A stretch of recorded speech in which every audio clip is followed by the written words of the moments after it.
Alright, hello internets. I'm back. I'm doing it. I'm making another video. I didn't know if I ever would again, but I wanted to. I'm on vacation right now. I've got some time, and yeah, so I'm gonna do it. Go me.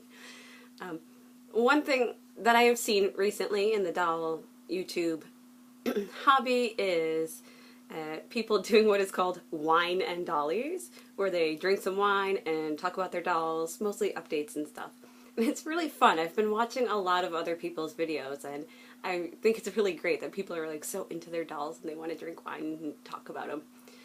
As for me though, I don't drink wine, so instead I've got myself a lovely cup of tea. I'm going to drink my tea and talk about my dolls because it's what we do. I am going to try very hard not to make slurping noises because they piss me off.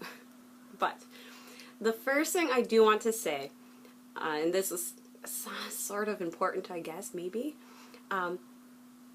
if anyone leaves comments on my videos and I don't respond to you, I am so sorry. Trust me, it is not you, it's me.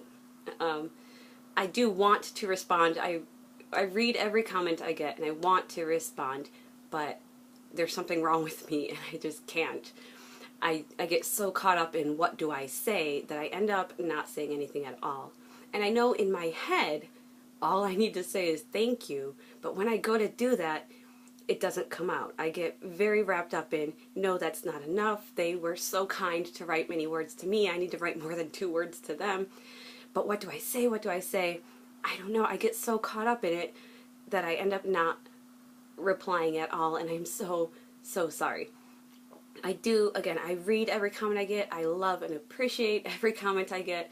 So if I don't respond, I'm so sorry. It's, again, it's not you, it's me.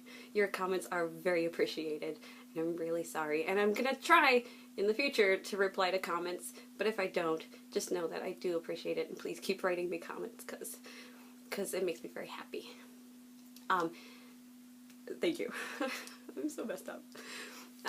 The other thing I want to say is, from when I was making YouTube videos before, and then that big 4-year period of nothing, and then now, I at no point have I ever learned how to actually like edit videos or make videos. So my videos, if I keep on making them, are going to be just as boring as they ever were, because I don't know how to do effects, I don't know how to put in music, I don't know how to make writing or text, or I don't know how to do jump cuts and stuff like that. So I'm sorry, my videos really are just going to be me sitting in front of a camera.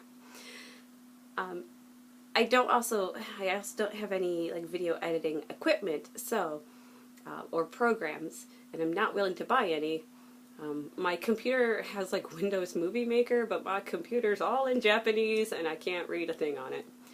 So if anyone knows of any easy to use freeware or shareware video editing programs, please let me know, and I'll try to spice my videos up a bit.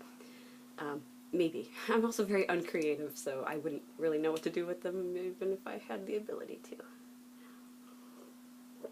With that said, I will talk about dolls after all. And with me today is one of the dolls that I got a while ago that I never introduced to anyone. I think I've taken like 4 pictures of this poor guy.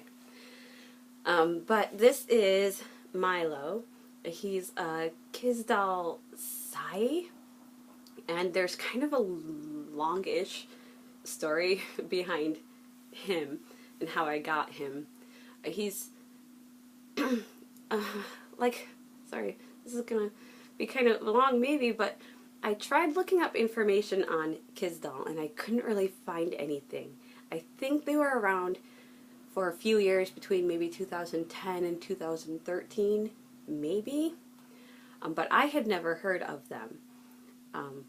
And apparently, like, the whole time they were around, they weren't very reliable when it came to actually like making dolls and sending people their stuff.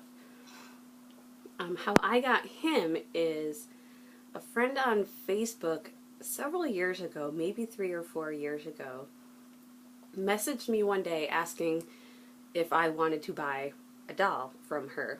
And she gave me this whole sob story about how her daddy couldn't pay for her schooling anymore, and if she couldn't get some money together, then she would have to leave school, which would mean leaving Japan, and she didn't want to do that, so she was selling off her stuff. And I felt bad for her and her situation, so she did send me pictures, and I thought he was cute enough, so in the end, I did agree to buy the doll. But then a couple weeks passed, and at some point, before we actually did the sale, I decided I wanted to buy a new camera, a DSLR camera. And so when we got back in contact about the doll, I kind of started waffling, and I was kind of like, well, you know, your financial situation seems to be okay now, because in the weeks that had passed, she hadn't mentioned this money problem she was apparently having anymore. So, you know, so if you don't really need to sell the doll, I'd rather put my money towards something else. And basically I tried backing out of the sale, and I don't remember the full conversation. I don't think she ever guilt-tripped me or anything like that. I don't remember, but in the end I did end up feeling guilty about trying to back out of the sale. So I did end up going through with it, and so we ended up meeting up and doing the sale in person, and so on. And so that's how I got him. And yeah, it's like I never, it's really weird, because it's a doll that I never like looked at and said, oh my god, I have to have that. It's just kind of, somebody was like, do you want this doll? And I was like, alright. And I tried to do some research about him after the fact, and it turns out she did definitely overcharge me by a couple $100 for him, but she also included a lot of freebies, and I just kind of let it go. So I'm basically over the whole situation.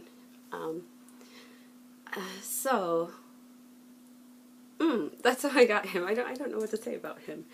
Yeah, Kizdoll, I guess, wasn't around for very long, and their dolls aren't very popular, and they're kind of rare because of that. So that's pretty interesting. He fits in with the rest of my guys who have all been discontinued or were limited and are rare in the first place, I guess.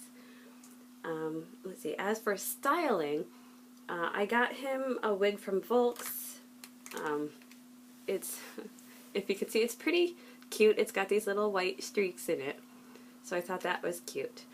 And because I got him like from somebody else trying to get rid of him, at some point I was like, he's like a stray cat, and that really put in my mind that I wanted to make a cat boy out of him. So I did get him these little cat ears, and he's got a kitty tail right here. I don't remember where I got them. I think it's from either maybe Peepos or Croby Doll. I don't remember at all. It was, again, a couple of years ago, and I'm really bad at keeping records. His eyes are from Volks as well, and they're, you know, they're cat eyes because he's meant to be a cat. They're really cheap. I think they were like $5. They're just plastic, and I'm not entirely sure if I like them. I mean, looking at them now, I guess they're okay, but sometimes, I don't know, I'm not sure if I like them, so they might get replaced someday, maybe, I don't know. I'm assuming the face-up is the company face-up, because that's what he had when I got him. His face is a little bit strange, which might be why Kizdolls were never very popular, maybe. But, like, the bridge of his nose is really, really thin, but the nose itself is a little bit wider. I don't know if you can tell, but his nostrils are uneven. So his face is really weird. But his mouth is really cute. I love his mouth. And he does have little teeth in there that are painted. So that's really cute. He's a good kitty, I guess. Yeah, the image color I had wanted for him was to be in dark brown, and I can't find any dark brown clothing. And I'm getting kind of irritated about it. So if anyone knows where to get some nice SD size dark brown clothing, please let me know. I'm not even particular about style. I just want it to be dark brown because that's supposed to be his image color, and I can't find anything. It's very frustrating, actually. I don't really have anything else to say about him. His body is really strange. His hands are huge, and he's very creaky. His waist piece is very thick, which is different than all of my other dolls. Yeah, but overall, he's not a bad doll. If I had seen him on a website or on like the marketplace, I probably would not have chosen to buy him. I did do it mainly to help somebody who was claiming to be in a financial situation. I don't want to call anyone a liar, but sometimes I wonder is all. But he did end up here, like a stray cat wandering into my door. So here he is, and I guess he's here to stay because I don't sell dolls. He's very creaky. And yeah, and his name is Milo, because when I decided to make him a cat, the first thing I thought of was the movie Milo and Otis. So I ended up naming him Milo, and then afterwards realized that in the movie Milo and Otis, the cat was Otis and Milo was the dog. Oops. But the name stuck anyway, so he's my Milo. His story, because he does have a back, despite being a cat boy, he does have a backstory, or rather, I put him in one of my original novels that I wrote, and his story is that he's a cat, and I don't mean a cat boy. In his story, he's a cat, like a four-legged furry animal, and so as a doll, he's a cat boy, but as a story character, he's like an actual little kitten, and I don't know, that's how he ended up. Good tea. So that's all I really have to say about him. So welcome to Milo. Kizdolls are okay dolls. He's very sturdy. So if you ever want one, go for it. As long as you like weird faces. So yeah, that's really all I have to say about him. Before I end this though, there's one other thing I wanted to say really quick, and that's in my last video I said I have something else on the way, and I just, for my own amusement, wanted to give a little preview of what that other thing is, and so I'm gonna sneak. Whoa, look at that, holy crap, whoa, okay. So maybe sometime soon somebody else will be here to be introduced, who knows. But I will end this there. I'm gonna finish off my tea and have a nice day. So thanks, bye. Yeah.